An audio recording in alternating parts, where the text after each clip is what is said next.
Join Evangelist Brian Lucky on Ejulele 93.7 radio station every Thursday. Program starts 7 o'clock till 7:30. Don't miss it. Salvation is free. Nítorí ògo ni ohun tójú ológo máa rí o. Nítorí ògo ni ṣebí nítorí ògo ni kẹ́. Nítorí ògo ni ohun tójú ológo máa rí o. Nítorí ògo ni àìmọye ogun tó máa borí ká tó forúkọ lọ́rùn mọ́ ẹlẹ́. And I want to say something. I have a prayer point for some people, even for the nation. Mo máa sọ lórí ògo. Mo wà nínú ìwé ìfihàn orí 12 ẹsẹ̀ 1 sí 9. Revelation chapter 12 verse 1 to 4. And there appeared a great wonders in heaven, a woman clothed with the suns and the moon under her feet, and upon her head a crown of 12 stars.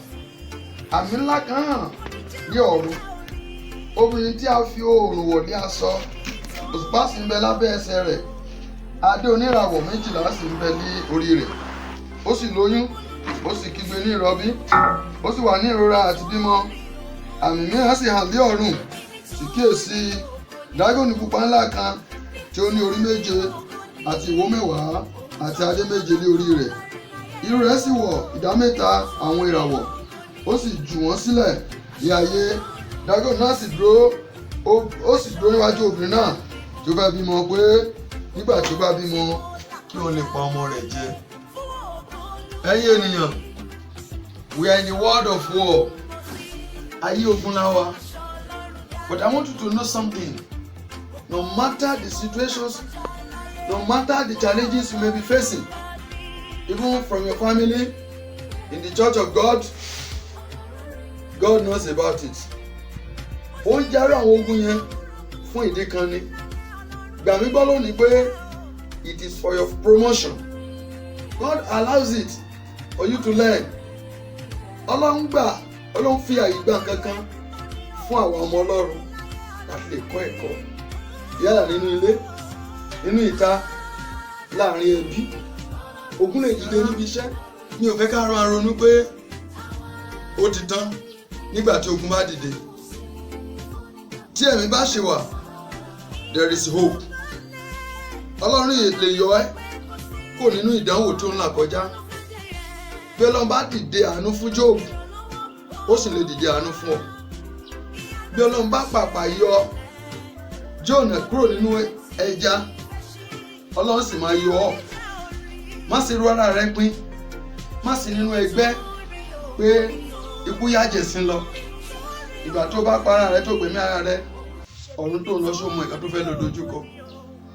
Once there is life, there is hope. Ẹ̀yin ará ìwọ tó ń gbọ́ mi, I have a lot of prayer for you today. Once there is life, there is hope. Ohun tó ń jà ogun tá à ń là kọjá máa pàjọ ní orílẹ̀-èdè Nàìjíríà yìí fún ìgbà díẹ̀ ni o. Orílẹ̀-èdè Nigeria is a blessed nation. Orílẹ̀-èdè tí Ọlọ́run ti bùkún ni. Wọ́n sì gbàgbọ́ pé nígbà tí ire orílẹ̀-èdè bá dé, á ṣe ojú èmi àti rẹ. Ohun tó ń ṣẹlẹ̀ láìpẹ́ yìí ní orílẹ̀-èdè Nàìjíríà nítorí ògo tó ń bọ̀ ni. Èṣù fẹ́ kó lógorógolo, Èṣù fẹ́ kí aládé ó dé orí ìtẹ́. Ìdí nìyẹn tí a fi ń jagun bí ẹni tí ò ní bàbá. Ṣùgbọ́n láìpẹ́ láì jìnnà, èmi àti rẹ ní orílẹ̀-èdè yìí a ó gbégbá ọpẹ́. Tó ń gbọ́ mi, tó ń wò mí, tó dẹ̀ máa share fídíò yìí. Ògo orílẹ̀-èdè yìí nígbà tí ó bá dé yóò ṣe ojú ẹ̀mí rẹ̀. Ìrìn àjò ayọ̀ tí ẹnìkan ò rìn rí nílé bàbá rẹ̀, mo kéde ẹ̀ kí ọdún yìí tó parí wàá rìn. Àga tí ò tọ́ sí wọn nílé yín, mo sọ tẹ́lẹ̀ ní òní yìí bó bá rí àmì ṣe àga yẹn wàá jókòó lé lórí.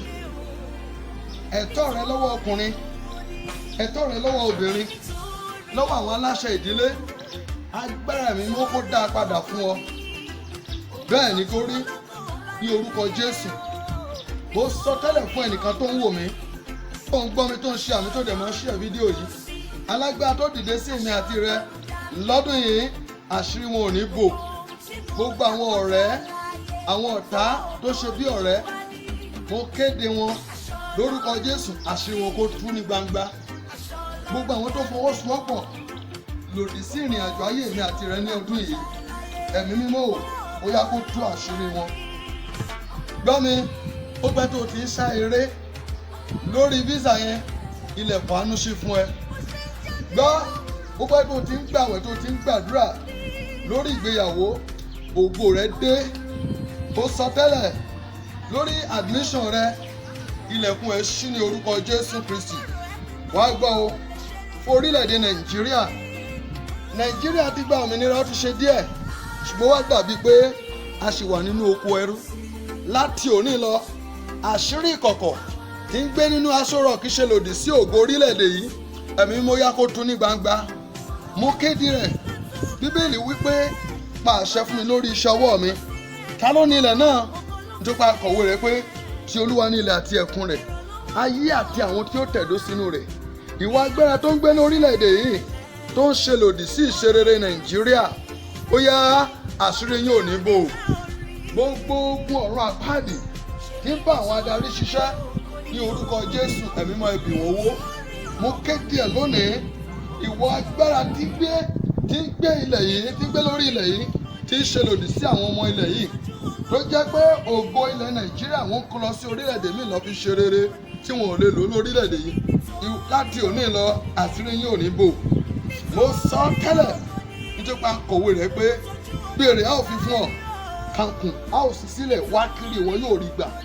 Mo kéde ẹ̀ fún orílẹ̀-èdè Nàìjíríà lónìí, àní àṣírí tó ń bẹ ní Aso Rock tó ń yọ orílẹ̀-èdè lẹ́nu, tó ń mi orílẹ̀-èdè yìí, ìwọ àṣírí yẹn kó tú láti òní lọ. Ilẹ̀kùn àánú ṣí fún ìwọ tó ṣe àmì dáadáa. Gbọ́ mi, bó bá rí àmì yẹn ṣe dáadáa, ohun rere tó ti fomijé wá, ó ti gbàwẹ̀, àwọn wòlíì ti sọ àsọtẹ́lẹ̀ sínú ayé rẹ, ṣùgbọ́n ó dàbí pé kò wá sí ìmúṣẹ. Bó ṣe ṣe àmì dáadáa, mo kéde ẹ̀ lónìí nípa ikú àti àjíǹde Jésù Kristi. Ilẹ̀kùn àánú kó ṣí fún ẹ ní gbangba. Gbà á ní orúkọ Jésù Kristi. Ògo rẹ dé, wàá rí ògo lò. Àyànmọ́ rẹ dé lórúkọ Jésù. Má jẹ̀mú ìran, ẹ̀gún ìdílé, èpè ilé bàbá rẹ, èpè àfọwọ́fà, ẹ̀gún àjogúnbá, láti òní lọ ẹ̀jẹ̀ Jésù parẹ́. Níbi tó ti ń rojọ́ rẹ, níbi tó ò ti lè rojọ́ ńbẹ̀, àṣírí wọn ò ní bò. Ní orúkọ Jésù, wàá jàre àwọn ọ̀tá rẹ. Jésù Olúwa wa, àmín. Nítorí ògo ni òun tójú ológo.